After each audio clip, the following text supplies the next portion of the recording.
Hello guys, welcome to my channel and it's story time.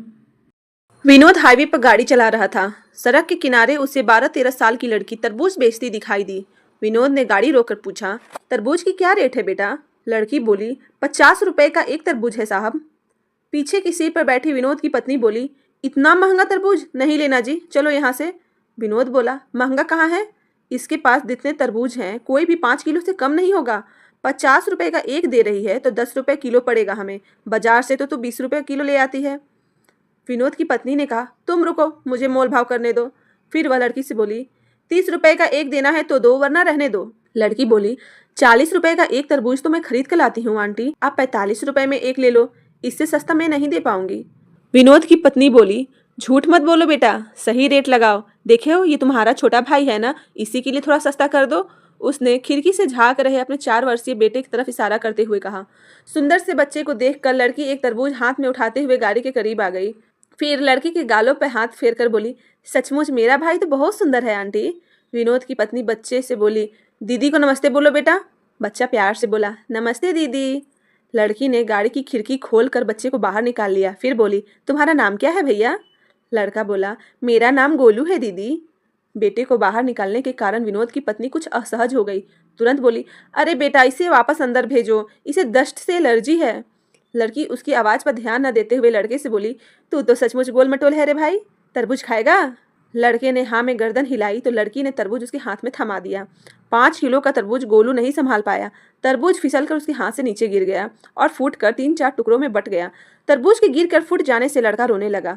लड़की उसे पुचकारते हुए बोली, अरे भाई रो मत, मैं दूसरा लाती हूँ। फिर वह दौड़ कर गई और एक और बड़ा तरबूज उठा लाई।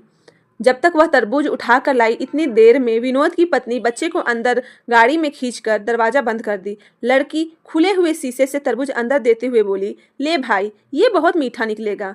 विनोद चुपचाप लड़की की हरकतें देख रहा था। विनोद की पत्नी बोली, जो तरबूज फूटा है मैं उसके पैसे नहीं दूंगी, वह तुम्हारी गलती से फूटा है। लड़की मुस्कुराते हुए बोली, उसको छोड़ो आंटी, आप इस तरबूज के भी पैसे मत देना, ये मैंने अपने भाई के लिए दिया है। इतना सुनते ही विनोद और उसकी पत्नी दोनों एक साथ चौंक पड़े। विनोद बोला, नहीं बिटिया, तुम अपने तरबूज के पैसे लो। फिर 100 का नोट उस लड़की की तरफ बढ़ा दिया।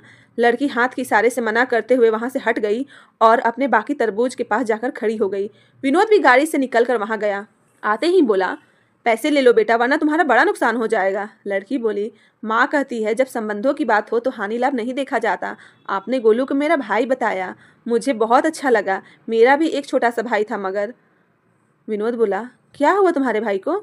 वह बोली, जब वह 2 साल का था तब उसे रात में बुखार हुआ था। सुबह माँ हॉस्पिटल ले जा पाती, उससे पहले उसने दम तोड़ दिया था। मुझे मेरे भाई की बहुत याद आती है।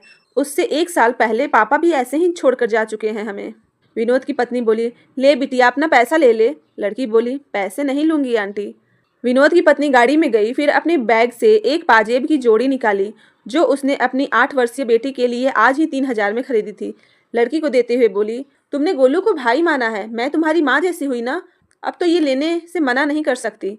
लड़की ने हाथ नहीं बढ़ाया तो उसने जबरदस्ती लड़की की गोद में पाजेब रखते हुए कहा, रख ले, जब भी पहनेगी हम सब की याद आएगी। इतना कहकर वह वापस गाड़ी में आकर बैठ गई। फिर विनोद ने गाड़ी स्टार्ट की और लड़की को बाय बोलते हुए वे चल पड़े। विनोद गाड़ी चलाते हुए सोच रहा था, भावुकता भी क्या चीज होती है। कुछ देर पहले उसकी पत्नी 10-20 रुपए बचाने के लिए हथकंडे अपना रही थी, कुछ देर में ही इतनी बदल गई जो 3,000 के पाजेब दे आई। फिर अचानक विनोद को लड़की की बात याद आई, संबंधों में हानि लाभ नहीं देखा जाता।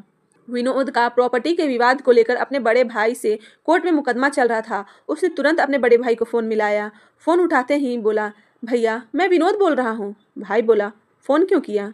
विनोद बोला, भैया आप वो मेन मार्केट वाली दुकान ले लो, मेरे लिए मंडी वाली छोड़ दो, और वो बड़े वाला प्लॉट भी आप ले लो, मैं छोटा वाला ले लूँगा, मैं कल ही मुकदमा वापस ले रहा हूँ। सामने से काफ़ी देर तक कोई आवाज़ नहीं आई। फिर उसके बड़े भाई ने कहा, इससे तो तुम्हें बहुत नुकसान हो जाएगा छोटे।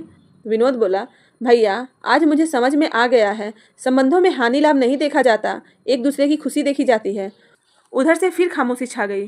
फिर विनोद को बड़े भाई की रोने की आवाज़ सुनाई दी। विनोद बोला, रो रहे हो क्या भैया?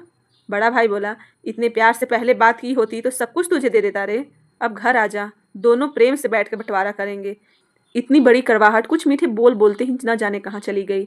कल जो एक एक इंच जमीन के लिए लड़ रहे थे, वे आज भाई सब कुछ देने को लिए तैयार हो गए। Thanks for watching. Don't forget to subscribe.